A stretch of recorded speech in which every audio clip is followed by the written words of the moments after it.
folks. Welcome back to another edition of Chronix Cocktail Hour. It's a special, somewhat somber, somewhat celebratory edition of the Cocktail Hour.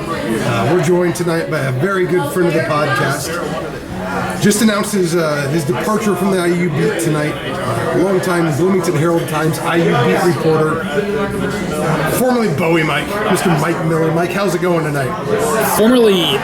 Also formerly Mike Miller HT, which is really weird. This has been a really weird day. Somebody raised that. It was Glasgow said that earlier today. Have you changed the handle yet? Has it got to that level yet?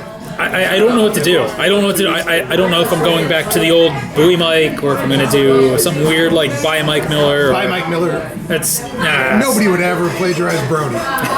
That's right. For Brody any reason. That's why it's in my head. Brody did that, didn't he? I don't know what I'm going to do. I think I might, just out of affection, I might keep it. Maybe if between now and you're moving, you do By Mike Miller, but BYE. Change your avatar to the waving hand emoji. That's not too bad. I should have done that today for sure. I always said Brody should have been bye. Bye, Brody. Bye. So, we have a tradition here at the Chronicles where we bring some of our esteemed guests to a local watering hole, have some dinner, have some drinks, share some stories, a portion of which we, for whatever reason, decide to put on tape and share it with other people. Somewhat of an exit interview, if you will. So, as per tradition, the first question dictates, Mike, why do you hate Bloomington? There's no easy way to get east to west. That's why. That's why I'm leaving. That's why I hate Bloomington.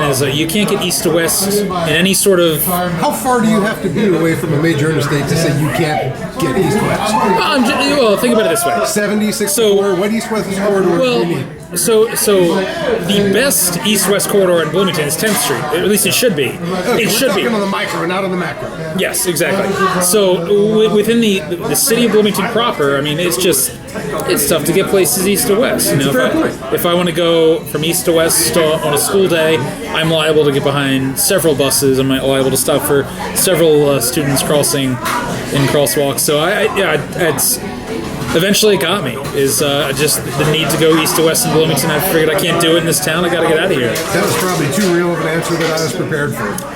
Because if there's any knock on Bloomington, that's at the top three. Yeah. So all right. So you've researched this. I've been around. I've listened. I've watched. I've read several Eggs interviews in the past. I mean, the first taste of Bloomington I ever got was the Chris Corman Eggs interview. I was still working in Pennsylvania at the time, and Bloomington had always been a place I wanted to experience because I met Chris Corman while I was still in college.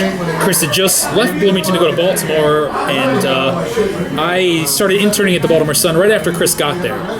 And Chris is incredible. He's just a great journalism mind and a tremendous mentor for me over the years. But I found the Hoosier Chronicles Eggs interview with Chris Corman from 2010. Yeah, it's been a minute. And taken in this very venue. We're at Nick's English Hut, by the way, the esteemed hut. So anyway, that was my first taste of Bloomington. Was the Hoosier Chronicles Eggs interview with Chris Corman, and obviously Chris had vouched for Bloomington, told me what a great place it was and how much fun he had. So we had so much fun during that interview that I burned not one but two recordings of the actual. I was able to transcribe what I could make out painstakingly over the course of a month. My video recorder didn't work. My Microsoft Zune delivered terrible audio. Enough that only I could transcribe it. So hopefully the audio survives this, but it wouldn't be a cocktail hour unless I fucked up the IT part of it. So fingers crossed. Let's throw some Jameson on and see how the production goes. Realistically, you spent how many years in Bloomington now? 7. I was hired. I moved here May 22nd. I moved here May 21st. 2012. My first day was May 22nd, 2012. So I literally moved here sight unseen. Just started working at the HT and haven't stopped in 7 years. I was going to bring this up later, but it's the 7 years you've been here have kind of been an interesting time, not just for the university, but the town as a whole. Yeah. I mean, when you came in, Smallwood was still kind of a baby as far as what the landscape of Bloomington looked like, what the scene was like, if you will. There was still a Waffle House across the street. Still a Waffle House. No, exactly. It was a different era. We had a lady match for crying out loud. As you prepare to put Bloomington in your rear view, what are your perspectives? How do you feel the town's changed? How has Bloomington grown with Mike Miller? How are you leaving it differently than you found it? I don't know. I feel like it's losing a lot of the personality and the charm of just the small Midwestern college town. I don't know. Not to be the generic guy harping about the quick rising student apartments that have been propping up all over town the last few years, but I worry about that. Because this is such a special place. Dude, I love this place. I mean, it's been so good to me just running around with Dustin Dopirak my first couple of years and showing me the ropes and taking me to bars and showing me the town. And I don't know. It's changed a lot. I mean, I will say one good change I'm really excited for is Switchyard Park. I cannot wait to come back to Bloomington and take advantage of Switchyard Park. Mostly because You used to live adjacent to where the very property is. Oh, I'm extremely upset that this has taken years and years and years to get underway. But here we are, and I'm glad it's actually happening. But you're part of the first wave of gentrification down that end of the trail. We were down there for a while. Hipster pioneer, Mike I was running that trail, just looking at what could have been, and just waiting for that day to come. But now here we are. I don't know. It's. I mean, so much. These were wild years. I mean, wild years for the town. I mean, there's. It seems like profound change just with the different kind of real estate that's popping up, and just the different kind of personality I think this town is almost now, fostering in certain ways. But also the university, the athletic department, just all the crazy shit that happened. I mean, I will never forget the day I was driving to Michigan with Andy Graham, and I got an email at 9:30 in the morning that one IU basketball player hit another with his car, and that set in motion just an extremely strange and wild ride through the annals of IU basketball. It's been real. No, I said that a lot. It's been real. Like it is. Like my stay here in Bloomington has gone in so many different directions. So it's seen so many different things, both in the town and with the university. It's been wild. You showed up. Coaching was occupied by Kevin Wilson with football, Tom Crean at basketball, obviously. But there's Tracy Smith. You're still here at baseball. When you first showed up. When I first got to Bloomington, that was right. Yeah, that was. We've been through 2 baseball coaches since then. Who was the women's basketball coach then? Kurt was. He had just gotten here. Yeah. So Felicia was going. What strikes you most? Because you've covered a lot of these different beats too. You haven't just been the football, basketball. You've covered. I introduced myself to you at a women's basketball game. That's right. Yeah. No, I started on high school football was the first thing, and coupled with that was women's basketball for IU. Holy shit, dude! I totally forgot about that. That was how we met at a women's basketball game. Yeah. I stalked behind you, made my move at like halftime or a TV break or something. Yeah. Let my kids badger you for the remainder of your game. You've seen quite a bit. What again, kind of looking back, where would you assess the state of IU athletics, I guess, as a whole, and then as far as more specifically, the state of the football and the basketball program as you leave it? Because it's not only gone through transitions, but it's had a couple of cycles of some successes as well as some misses. And kind of finding itself back again at that tipping point, perhaps for both, where things could go either way. How has the athletics department changed since you've been here, and where do you see its prospects in the near term? It was interesting when I first got here. It almost seemed like we were, on the verge of covering another golden age, because I got here in 2012, you had the soccer team. And it seemed like women's basketball was really on the up and up just based off the recruiting. It was the women's basketball recruiting was very similar to the men's in a way, just like you're living on the recruits. You're living on Tyra Buss. You're living on Mara Minsterman. You're living on all these players who are going to arrive in 2014, and yet that's a couple years away, but it seemed this coach had a plan. The men's program was obviously on the up and up. It seemed like everything was really on the verge of trending toward that next golden age of IU athletics. And then it all went to hell pretty damn quickly, actually, in a surprising amount of time. We did not end up in a new golden age, that's for sure. I don't know. I feel like in some ways things are cyclical, but it's when you look at the football and basketball programs right now, I don't know what to make of what's going on. I think let's start with football.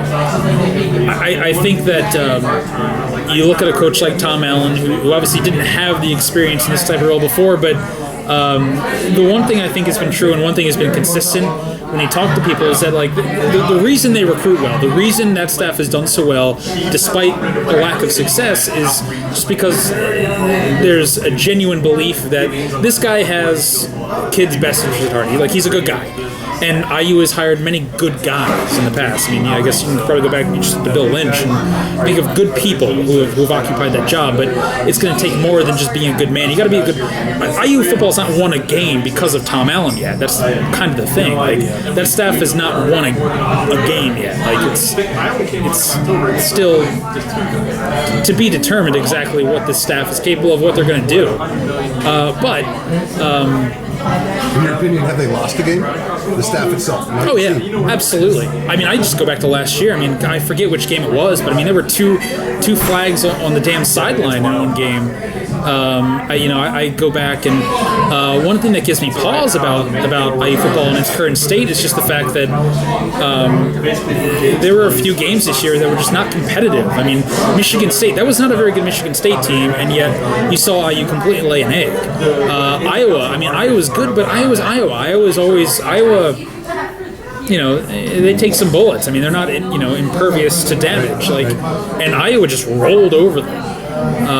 You had the Penn State game, you had the Penix injury in that one. It felt like just from a competitive standpoint, and I'm sure depth was a part of it, as depth always is at Indiana, but just from a competitive standpoint of consistently rising to the task and consistently, just playing. Those games were in your home field. It wasn't like you were going on the road and doing the dance you do with Ohio State every year where you play for 3 quarters and fall apart in the fourth. But just the fact that they were uncompetitive in concerning situations against the likes of Michigan State, against the likes of Iowa this year, it's questionable. You wonder where that's going to go.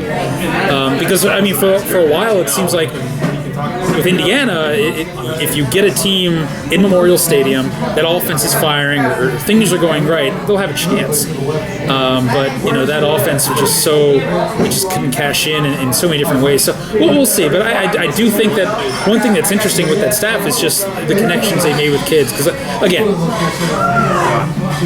I think all the things you hear about Tom Allen are true. I think he's a really good guy. I really do. In a lot of ways, he's the opposite of his predecessor. And yet his predecessor had significantly more success. I mean, he really, almost kind of carved his own path towards success and what that means now in the modern day Big Ten in Indiana. Some say carved, others say bulldozed. I would probably lean toward bulldozed. Yeah. I don't know. I mean, gosh, we could do a whole podcast on Kevin Wilson. My goodness. But I don't know. I don't know. I'm going to need some Everclear and some psilocybin before we ever go down that rabbit hole. Where do you see the state of the basketball program?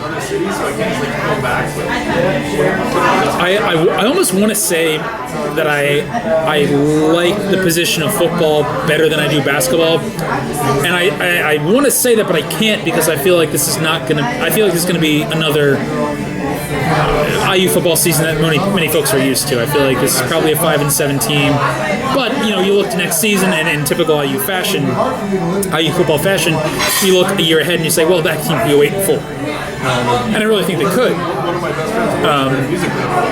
And then so I say that to say that I'm not entirely convinced of where basketball is. I just last year was concerning on a lot of levels. I really do. I mean, the injuries are without question a major reason why that didn't go right. But I don't know, man. It seemed to really affect recruiting. I mean, you're in a position now where you got to make some waves at some point to really kind of get your mojo back outside of the state, especially because now you're in a position where you can't put the Indiana power play on the kid anymore because it's just not going to resonate. I mean, it's just a kid will laugh at you.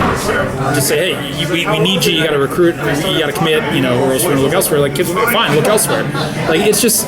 I think there's a lot of convincing that needs to happen, I think, with basketball to really feel like you're in a good position with Archie. He's recruited well, you can't deny that. He's done a really good job. He's gotten the in-state recruiting back to where you thought it should have been, where it needs to be, frankly. But I don't know. I got a lot of thoughts about it. It's funny you say that because his success on the recruiting trail so far has both been a blessing and a curse. He set out and said all the right things early on. We're going to start inside out, which most IU fans have advocated for some time. Obviously, hit a home run with landing Romeo, and then once Romeo gets here, you've got Juwan Morgan, all Big Ten caliber senior. And that generally just never quite delivers up to expectation. And now what was a recruiting ace becomes a vulnerability. Other teams, other coaches being able to use that. Well, he was lottery projected before he got here. Where did he end up? Yet to be seen here, depending on Thursday night's draft results. But it is kind of an interesting situation where he's maybe had the most success is also where he's had the greatest liability in his job so far as well. Yeah, definitely. But, I guess you could always take Romeo's outcome this year, and still probably not as offset by the Fort Wayne game or Indiana State. But still, the totality of those certainly don't play out well. But I completely agree with the fact that we found himself where all of a sudden he's hit doldrums, like all the momentum, all the promise. The honeymoon's kind of over after last season, and I think a lot of folks, probably prematurely as far as realistic expectations, understanding the limitations the roster had, that he inherited it, and what moves he had available between now and then. It's been, yeah. I also feel like every time I make that defense, people point out, well, it's Indiana, just win. It's like you have these already, and it's just like I wrote this after the season, you don't want to make a full judgment after 2 years, but already, you're still just kind of spinning your wheels, right? It's just it's still so inconsistent where you have these high moments where you have these wins on the recruiting trail. You got a really good win against Notre Dame. You beat Michigan State twice this year. And yet you still have these low moments. You lost to IPFW. You lost to Indiana State. You lost 12 of 13 games with this team last year. It's just the good moments, the highs have mirrored the lows, and it's just sort of been like the worst three-point shooting team in Indiana history. Back in 2 straight years. So, and as we all know in basketball, you can't win. You cannot put a winning team on the court if that's second worst free throw shooting team in the school's history. Number one was who was the worst free throw shooting team in IU history? Do you know? Not off the top of my head. Tom Crean's first team at IU shot. I should have had the stat pulled up here. They shot very poorly. The answer is very poorly, Bob. No, but it's one of those things in Indiana. There's a lot of things that fans are going to give you a little bit of slack for. Not being able to shoot a free throw, no differently than Archie's predecessor Tom Crean. He got a lot of hell for his inbound plays. By the Indiana acumen of a basketball fan. That's one of those bare minimum thresholds that they expect of a coach, is that you can at least draw a functional inbound play. And that's almost where I reject this notion that Indiana basketball is in this state of a serious rebuild. I think you can make an argument a few different ways about this, but there are certain shortcomings at Indiana you shouldn't have. You should be able to recruit the state. You got to have shooters. And wrapped up with all of that is the fact that you have a recruiting budget that almost dictates success. It almost dictates you need to have success. You can't. It's hard to justify the recruiting budget and the money allocated to recruit these kinds of kids if you're not hitting, if you're not winning. And at a certain point, that's got to come to the forefront. Where are the results? At some point, you can't spend this kind of money and wait years and years and years for a couple of years. It's Indiana. To borrow the famous phrase from Archie's predecessor, it's Indiana. You have certain built-in advantages, and I feel like that there's a very finite clock on your time to really cash in on those advantages. It shouldn't take multiple 2, 3, 4 years. You should be able to reload, I feel like, fairly quickly at Indiana if you're doing it correctly and if you have the proper coaching and the proper staff and the proper guidance. And I think Indiana has a good framework. I really do. But it's got to show up.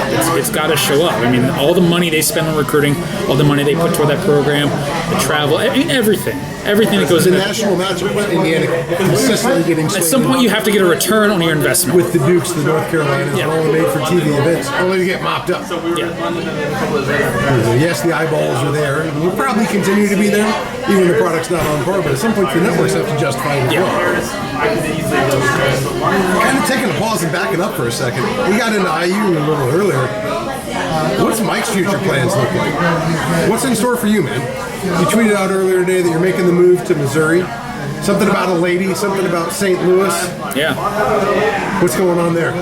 I'm heading to St. Louis. I don't know what's next. I don't. It is both, I think, equal parts daunting and relieving to know that I'm not on call all the time anymore. I don't have to sprint to my computer if there's word of a commitment. And at the same time, I'm going to miss this. It's a really hard business to break in, especially in a new market where you're going in cold. Luckily, I've had a lot of people out there, just from word of mouth, who've been willing to kind of go to the mat for me and help me find jobs. But I don't know if it's going to be in media. I don't know if it's going to be in communications, PR. I don't know if it's going to be in something totally different from that. I used to work in a coffee shop. God, I don't want to work in a coffee shop anymore. But I don't know. I don't know what's next. I hope to remain, in sports journalism. I hope to remain in journalism. I would take even a news job. But it's funny you say that, because there's a lot of people are saying right now that perhaps you're too chicken shit to compete in a media world where Greg Gottfried, Eddie Cotton, and Josh Margolis are now official professional practitioners. Holy hell. And when I say many people, I mean mainly Eddie, Josh, and Greg. Any validity to these rumors? Oh my God! My favorite part about being in Bloomington these last 7 years has been the student media, the whole presence, and getting to know those kids. They're insane people. They are absolutely insane. Greg Gottfried is insane. I love him. He's insane. Josh Margolis, I love him. He's insane. Eddie Cotton is insane. I love him. He's insane.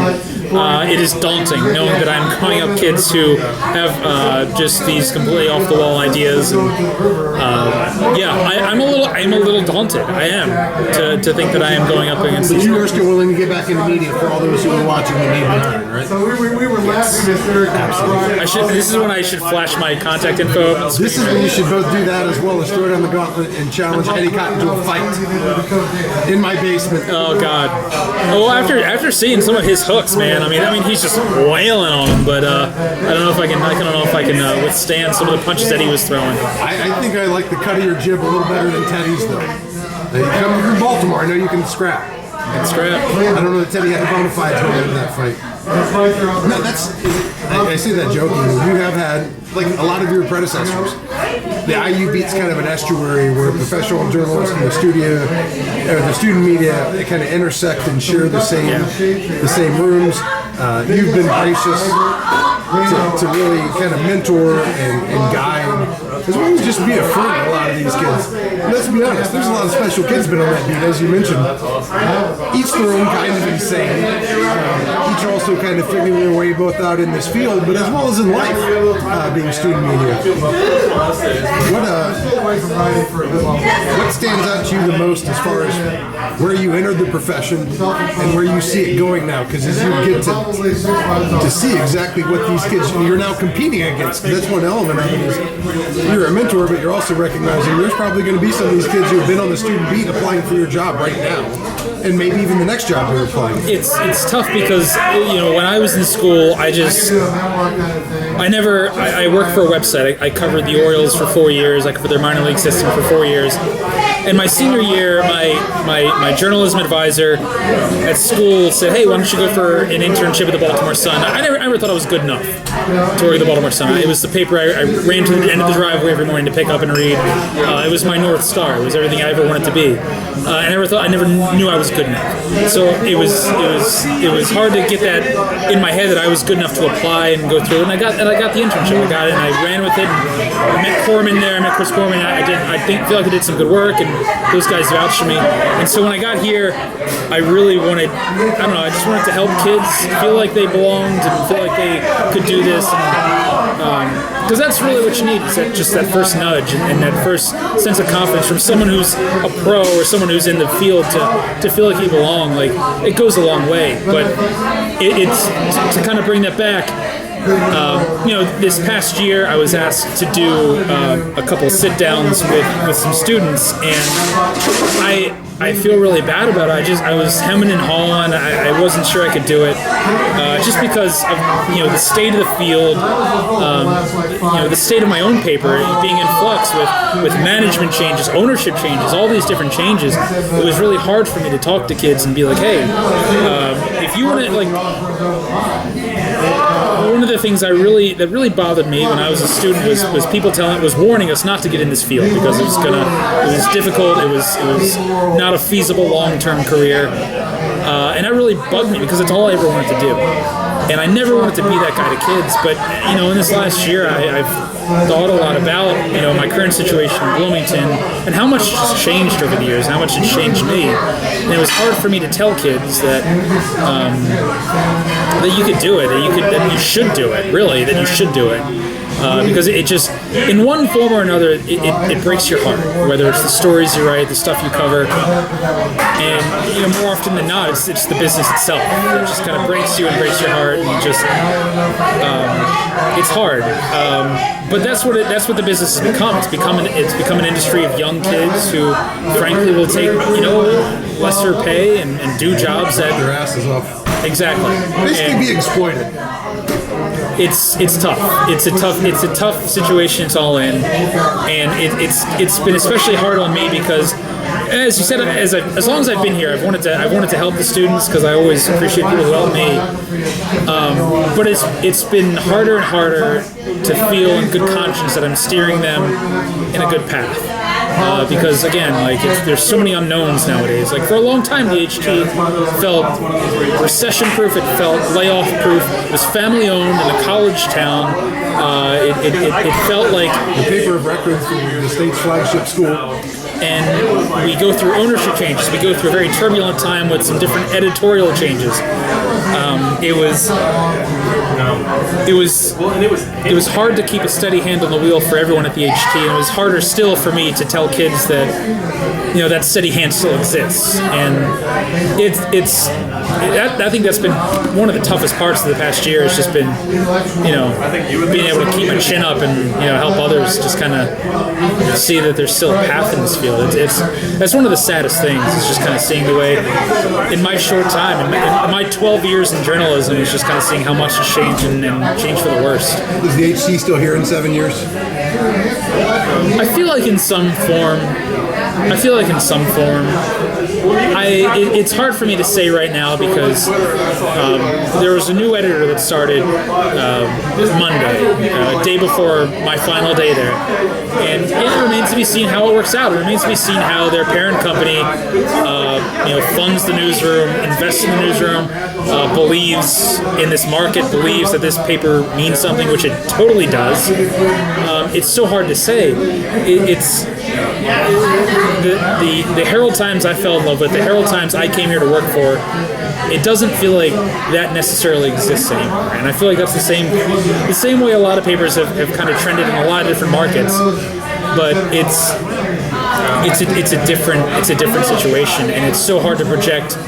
If you had asked me this question 6 months ago, even before we were sold, I would have had a totally different answer. I would have had a totally different answer for you 3 months ago. Right now, I feel like I'm partly jaded. I'm partly just realistic. Like, I don't know. I don't know what it looks like, and it's scary and it's sad and it's disappointing because it was such a huge part of my life, and I appreciate all the opportunities it gave me. But yeah, I don't know. I don't know. I wish I did. I share your sympathy. It's as someone who's very fond of this community and the people and things that make it what it is. I'm pretty aggrieved by the prospect of losing that element of it. Not just the element, the institution, but the connectedness that it kind of provides. And maybe even at this day and age, it's more even psychological for me. But knowing that whenever I see something happening, I know that if I go to this page, maybe not immediately, which is perhaps one of the problems, but at some point I'm going to get an official account a record, a report of what's going on around me. And I still feel like that matters, and I still feel like there's something to be said when it's coming from dozens of names, or at least few remaining, that I know to trust for stories happening around me. And I don't know. The short of it is, everybody buy a subscription. If you own a business, drop a couple advertising dollars. Because Lord knows we need newspapers. Speaking of your time at this paper, what was your favorite team to cover? Oh, man. And who was your favorite quote on that team? Oh, gosh. Or any team for that matter. I'll tell you what, that 2015, I'll give you a couple. The 2015 IU football team was just a blast. They were just so much fun to watch. I mean, I'm not a fan, but I just loved going to their games because you never knew what was going to happen. You never knew. It was such a good damn offense. I mean, they could gun it with everybody in the country, it felt like. And I guess I didn't know. I don't think he kind of featured on that team, but I mean, the greatest football quote, just put it to bed. Xander Diamant. I mean, it just doesn't get much better than Xander, especially at the end. I mean, the guy was just an open book, and I really appreciate his candor. The first baseball team I covered in 2015 it was Lamonis' first year, inheriting the remnants of Tracy Smith. And you still have Kyle Hart as your Friday guy. Kyle Hart is gold.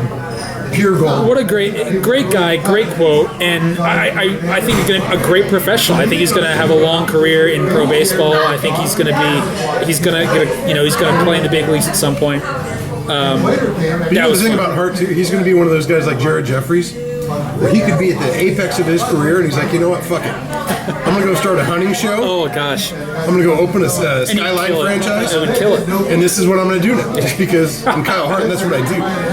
I mean, what a insightful, honest person, and to boot, an awesome baseball player who, again, I think is going to have a great career in the big leagues. And then basketball, I mean, honestly, that 15-16 team, dude, was what a roller coaster that was. I mean, in so many ways. Like, you start the year with the off-the-court stuff, and, you're only a year removed from one player hitting another with a car, which remains the most insane thing. I mean, just to go back to that for a moment, that was the most insane. Second time you've touched on that. Flash reaction looking back. It is still like, right or wrong move to retain Tom after that? Even though you knew the 16th, or knowing now that the 16th season would happen thereafter, but then knowing how it would quickly unravel following that, I feel like it was. I don't know that it was the wrong thing to do, but I think the writing was on the wall for a long time that it just wasn't gonna. It didn't have that coaching staff just didn't have the legs to really keep it going, and that was apparent from even the 2012-13 team. Like, there were fissures and fractions visible in the program at that time that made you say, once these guys leave, once you have a lesser team, I mean, is this really feasible? How long is this going to be a viable situation? There's just a lot of things behind the scenes. And I want to say too, before I forget and get on a tangent about something else about inside the program, but I think that Indiana fans in time will come to fully appreciate that Tom Crean is a good coach. I think he's a good coach and he's a good college basketball mind. But I also think that the cracks were evident far earlier than his actual dismissal. And I think they were evident to anyone who was really paying attention. And so I feel like at any point, really since that 2013-14 team, they could have made a move and totally justified it. It's just the thing where you lose in state recruiting, you lose trust in the state, just the manic nature inside the program where, guys were unaware of when practice would be. Guys didn't know if they'd have a spot year after year. Not because they weren't paying attention to when practice was scheduled, because the schedule wasn't announced to the players. On purpose. Shit flows downhill. So I mean, it was a situation where, I mean, honestly, you saw it in 2012-13. You saw in the second half of that season where you're wondering, is this going to work? Is this really going to work? I mean, even in that season, you're wondering, I mean, even amid the high of that season of winning the Big Ten title with that team, with, those, IU legends, I feel like, you wondered, I mean, is this really going to be something you can stick with long term? And again, like after that 13-14 season, that's when you're just sort of like, you had all those players leave after that year, and I feel like at any point after that, they would have been totally justified in making a move. So, I mean, yeah, at any point in that timeline, I feel like you had enough evidence. It was nothing damning per se, but it was enough where you could have added up a lot of small things and made a case and say, well, this isn't going to work, and it didn't work, and it wasn't going to work. And I feel like, honest to God, I feel like, in a way, and I don't know if you'll ever agree with me on this, but I feel like Tom would have been better served to leave after 14-15. After that season went the way it did. I mean, there were rumors that he was actively shopping. Yeah, and I 100% believe that was accurate. And I that's why I go back to that. I feel like he should have gone. I feel like he would have been better just leaving on his own terms. It would have made for a smoother transition historically. Again, there were a lot of small things I feel like that added up over time. Both there seemed to be a bunker mentality with IU men's basketball as opposed to the rest of the athletic department. There were just a lot of things that just told you this isn't going to work. And it was evident even in the greatest of times in that tenure. So you could spend a lot of time around Tom Crean, and he is. I agree. He's a fairly good basketball mind. He's also a very unique personality, a unique individual. 3 adjectives to describe Tom Crean. Oh God! God damn! I should be able to do this really quickly, shouldn't I? There is alcohol involved here too, so you got a little bit of delay built in, but at some point you got to answer. Yeah, no, I will answer this. Let's come back to this in a minute. All right, favorite Tom Crean story. Oh, this was a reader question. I can't remember who. Favorite Tom Crean story. We opened the floor up to some of the loyal followers. Oh my God, jeez. My favorite Tom Crean story. Oh God, I mean, there's things that I will not say on the record now just because they were told. I mean, it's off the record. I want to honor that. But a story I can share. Gosh. When's the last time Tom Crean reached out to you? A couple months ago. He did not like a tweet I authored. It was a tweet in response to you. And I was, we were talking about Maui, and I forget how we got down this rabbit hole, but what were we talking about? I said something snarky. I think you may have brought up the name Guy-Marc Michel. Yes, Tom had predicted something, and I said Guy-Marc Michel was going to play in the NBA, and I rose that Tom's look. To the guy's credit, he talked up his opponents to a very concerning degree. Excuse me. At one point, he said Jared Bergeron of Wisconsin was going to play in the NBA for 10 years. And what you have to remember, Tom's NBA has 300 teams, thousands of players. It is a worldwide, international, galactical experience. I mean, there's just no world where Jared Bergeron is a 10-year NBA vet. And yet, that happened a lot, where guys of that... So, but truth be told here, Coach Crean took offense to things that you said, directly quoting what he had said. He did say, in fact, that Guy-Marc Michel would eventually play in the NBA. He also said Jared Bergeron would play 10 years in the NBA. I double-checked it before I tweeted you, too, by the way, just to make... Because you know he's watching. Even from afar, it's going to get back to him. I thought it could. It's... And sure enough, it did. And sure enough, he felt compelled to reach out. Yeah, he did. We smoothed it over, but he was... he questioned why I would go there. And I thought, it was funny. I mean, it was just like, come on, like even at the time, you knew he's talking up his opponent, but to a strange degree, to the point where the bullshit gets so thick.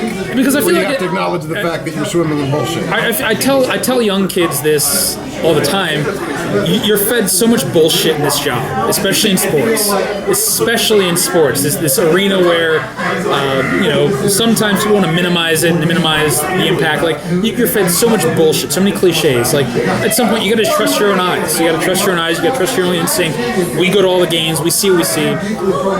Jared Bergen's not a 10-year NBA vet. Like, you can just call that bullshit on what it is. Yeah. So I mean, like at some point, you just you got to call you got to call it as you see it. And how much of it do you think is just inflated? And how much of it do you think is the coaches who really like nothing less than having to talk to you guys in the middle of the week after their lowest lows professionally? I'll never forget. I mean, there was an Excel spreadsheet kept in Tom's final year, documenting just how late he was to every press conference. And I forget what the average time was for how late he was, but it was. I mean, it was. If you were rounding up, it would be damn close to an hour. I mean, it was insane. I remember I tweeted a few times, just like Tom Crean is here to talk about a game that will tip off in less than 24 hours, and it's just like that was an hour reflection of just in a sense, the controlled chaos that went on within. I mean, it was, again, to go back, you had a lot of little things you could put together and compile a reason to get rid of that staff. And eventually it happened, and eventually you had a big reason. Fair enough. Moving forward, you're about to move to Missouri. Did you know Missouri's nickname, by the way? Show Me State. What the fuck does that even mean? They want to know what's going on. I mean, you got. That's my Missouri accent. Like every time I see someone say "show me," it's usually at the Speedway up in Indy. God. And it's a very particular pair of things they're wanting to see. Oh, jeez. What are you going to show Missouri? What are you hoping Missouri shows you? Well, I got a couple cool shirts. This banana shirt included. Also my weekend shirt. I'm going to show them. I'm a guy who likes a good time. I come with some battle scars, having covered IU athletics for a few years, so been through the wars. I have the scars to prove it. So one of the things that's unique about Missouri, we talk about jargons and accents. Do you know that in Missouri, Hoosiers is actually it's a pejorative? Yeah, yes. It really is. So looking back, as you go and you become a Missourian, is it St. I don't even I'm know moving what to St. Louis proper, so St. Louis. Yeah, but still, I don't know. You talk to these a-holes. You spend enough time writing about the Hoosiers. How do you describe lowercase Hoosiers to these folks? I guess. Lowercase Hoosiers. Hoosiers? Beat for a while. What is a Hoosier to you? And how do you communicate that to people who really don't know exactly what this part of the cornfield's like? It's been tough but fair. Like people want to know what's going on, especially in this period. I think of IU just steer back to IU athletics, but just to know what the hell's going on. Know what the hell is. Why is this basketball program so irrelevant? Why is this football program seemingly so stuck behind a hump that's not even close to getting over? Like what is going on? And it's hard to find answers. I don't know. I mean, it's sometimes it seems simple. Sometimes it seems like a play here, a play there. But I don't know. What do you tell them about the people from this area? What's the impression your time in Bloomington's left on you? I have been, as far as how that colors in that portion of the meaning of Hoosiers. I've been so lucky here. I mean, honestly, I mean, friends such as yourself and Tax Megan. My first couple of years here invited me to Thanksgiving dinner because I had nothing else to do. I have found. I don't know. I have found people here to be just extremely kind and welcoming, and subscribing to that idea of Midwestern hospitality, the Hoosier hospitality. But yeah, it's just I've met so many people here. I grew up on the East Coast. I lived my entire life on the East Coast until I moved out here in 2012, sight unseen, and it quickly became home. It quickly became home. Just running around with Dustin, showing me around town, introducing me to folks. I don't know, man. It's what the people is. That's what makes it hard to leave. That's exactly it. I mean, the people around town, the people at the paper, the people just around the programs, the people I've come to know, the sources. I mean, just people are good, and they have a lot of good things at heart. I mean, they want to see IU basketball do well. They want to see IU football win 8 games and break through at some point. Sorry, I'm using that word again. I feel like that's a dirty word. But 8 games, or at some point breakthrough. We don't say the B word anymore after that season. But I love this place, man. I love this place. I've been so lucky to meet people I have, and as I said, I mean, people are here are tough but fair, and inside of it all, they're really welcoming and hospitable, and just I've been so lucky. What's the craziest fucking thing anybody's ever left as a comment to one of your stories? Holy shit, I get a lot of weird emails, man. Oh man, I've gotten some crazy emails actually. Oh, I mean, just recently, the funniest thing to me, and it seemed cliche when I moved here, was the fact that these older women, these people who are your grandmother's age are that invested in basketball. Holy shit, yes they are. And they will email you very specific topics. You're giving them too much credit. They cannot email, but they have my phone number in the paper every day. They call me, and oh boy, they ream me out. I got one in March because I called the NIT a second-tier tournament consistently, which 100% is. Originally the premier tournament, and that's what she called me about. This woman called me to give me a history lesson on my voicemail about the NIT, which never mind the last 70 years of history. I have a guy, and I appreciate it. I appreciate the fact that he reads and cares.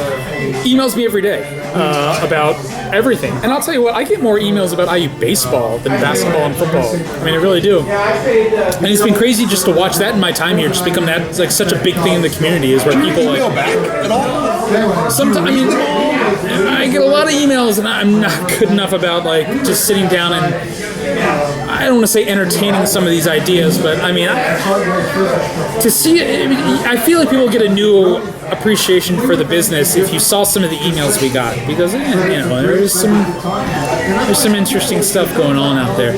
But no, that is, I feel like that is really, honest to God, is one of the most interesting things. This is like just the intense fan participation that baseball has generated over the last few years. It's like, again, people are shocked when I tell them at IU. It's just like I get more emails, more fan emails about the day after a game about baseball than I do about basketball or football. And again, I think that's a big reason we're primarily the only outlet that covers them outside the IDS. But it's also a tribute to just the way baseball has kind of raised itself and picked itself up and grown into that ballpark. Testament to the fact that baseball guys are generally pretty weird too. Yeah, that's for sure. Case in point. Andy Miller, famous baseball guy. Great guy, by the way. Love Andy. My first night at the HT, Andy Graham and I sat in the newsroom until past 2 a.m. talking about class basketball, the old vestiges of Hoosier hysteria. I mean, the guy just lives in... Sat down tonight at Nick's, had a pint, ordered food, and retold the same story. I told him it's full circle. We were coming all the way back to May 22nd, 2012. But it resonates. Yeah. It absolutely resonates. Speaking of resonance, I would be totally remiss if I allowed you to gloss over the Kevin Wilson experience. What's your best Kevin Wilson story? If we're going to touch on Tom, what's your best Kevin story? Sorry, I don't mean to like... That was pretty involuntary right there. I just don't mean it. Not telling at all. No truthfulness in that. Regurgitation. I mean, you hear stories from the early years, and the early years of Kevin are just, I mean, it's almost a different world especially from where it is now. Right. I don't know. It always felt like, for all that he did for Indiana football, you got to give him credit. He really did raise that program. It felt like a bad fit from the very beginning. It was a situation where there were it felt like some flags. I don't know if they're red or not, but there were some flags, in Oklahoma about exactly who you were hiring, the kind of coach you were hiring, a very demanding coach. And I feel like it was almost love at first sight, where there was a blinding love on the part of Indiana.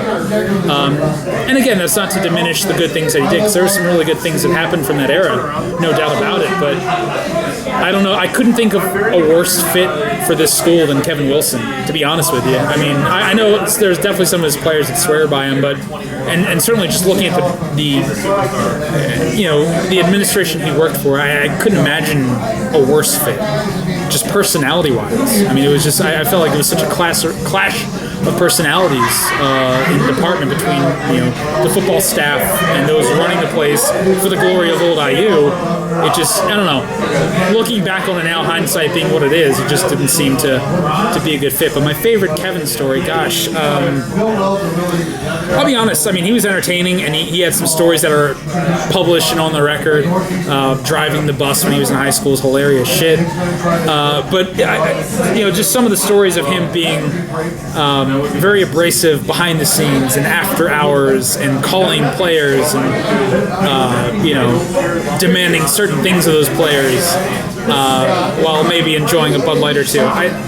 Unconfirmed. Or two. Unconfirmed. Allegedly. I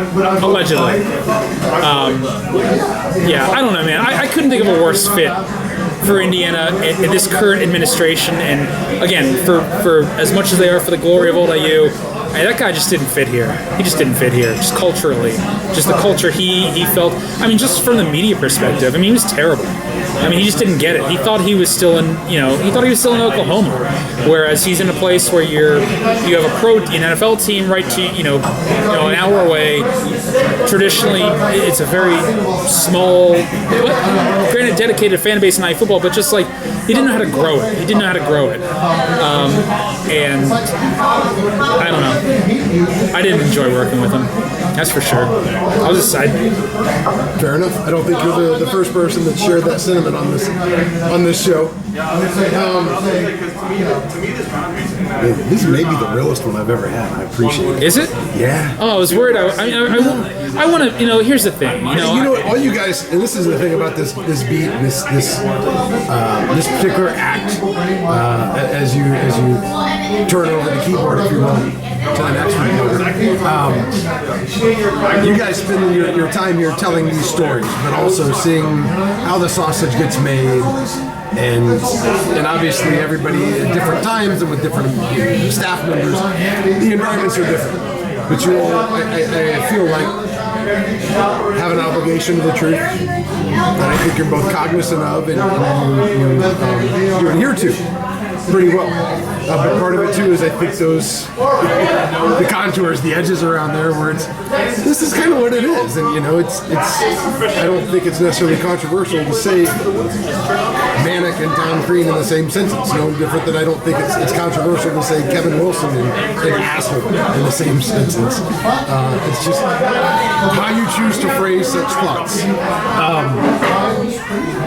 I don't want to get anybody in too much trouble. Well, here's the thing. I'm eager, as you said, I'm eager to speak the truth. Yeah. And I don't want to air dirty laundry, but at the same time, it's a fact of where it is. I mean, it's a fact of where Indiana football is. The reason Tom Allen here is because Kevin Wilson was an asshole to people. He treated people terribly in that athletic department, on his own staff, in the department. I mean, that's why it's where it is right now. That's why you have a new coach. It was just, I wasn't here when that hire was made, but from the research I've done, from talking to people, from knowing people, from looking into it, it just seemed like Indiana fell in love with him. Indiana fell in love with a football guy, fell in love with a guy who had won at that level, who had been at a very high level of college football, and wanted that kind of personality. Real goddamn ball coach. Exactly. And that's who he is, for better or for worse. It works. Like he's a very successful, he's a genius. And that's the thing. Some of the most prolific offenses in NCAA history. He's an incredibly smart man, too. I mean, he has a mathematics degree from the University of North Carolina. He's a very smart man. But just personality-wise, it was never going to work here. It fit, but it was still kind of fitting a square into a round hole. It was just not going to work. And, if you really want to go back and dissect the Kevin Wilson era, you have to go back to the hire itself. where Indiana was just blindly in love with this idea of a football guy and didn't really take the time to really step back and look at everything else, the baggage and everything else that can come with that, and then hit him at the end. I mean, that's why he's not here anymore. Kind of 30,000-foot view. You think the circumstances that allowed that to happen have kind of kept IU in this perpetual cycle of mediocrity? Do you think it changes in my lifetime at least? We were talking before the tape rolled, like what type of a special hell it is to be an Indiana football fan, without getting into the micro details as far as why. In today's day and age of Power 5 conference football over everything, and understanding IU's unique role in a conference like the Big Ten and its power structure, can the Hoosiers ever change their stars as a football program? I think you can aspire to an Iowa level, to even in some weird way, it's not totally congruent, but like a Northwestern level. But it's hard. It's hard, and like it feels like here at IU, and I appreciate this. I respect where they're coming from. I understand where they're coming from. That you want to have a guy who's for the glory of old IU. You want to have that guy. But at some point, I mean, I don't know. I look at the current situation, and I think there's a lot there that supports what Tom Allen is doing. I think there's a lot of buy-in. Players like it, parents love it, recruits like it. But at some point, that staff has not proven they're winners. That staff has done nothing to prove that they're winners. I mean, special teams was a joke last year. I mean, we'll see what that is this year. Offense was a joke. I mean, it was not good. There's a lot I think that staff still has to prove, and to really project beyond that, it's hard to say. Fred Glass came here 10 years ago, and I feel like accomplished a lot of the major goals that he was probably brought here to do. Facilities, fundraising to make that all happen. For a time, again, it seemed like that we were on the verge of seeing another golden era here. But I don't know. There's still interest. It feels like to at least a meaningful degree that there's still an interest in donations. I mean, the boosters are still willing to donate. I mean, as long as you have that, I feel like you have at least a rudder to move forward with. But I don't know. I look at both of these staffs in football and basketball. I don't know. I mean, they're obviously doing their best, but the results aren't there, and that goes to the top, and I think it rests with them as well. It's just I don't know. I don't know. I don't know. It's so hard because again, the investment's there, the money's there, it's all there, but you got to see results at some point, and that's for whatever reason has been the missing ingredient. Kind of the unique position of being one of those schools that has, for the cloud it has, at least as a basketball school, recognizing football drives the resources. But also looking, at least in recent history, with two hires, not necessarily a big name coach. I don't know that Indiana can aspire to land a big name coach in any sport.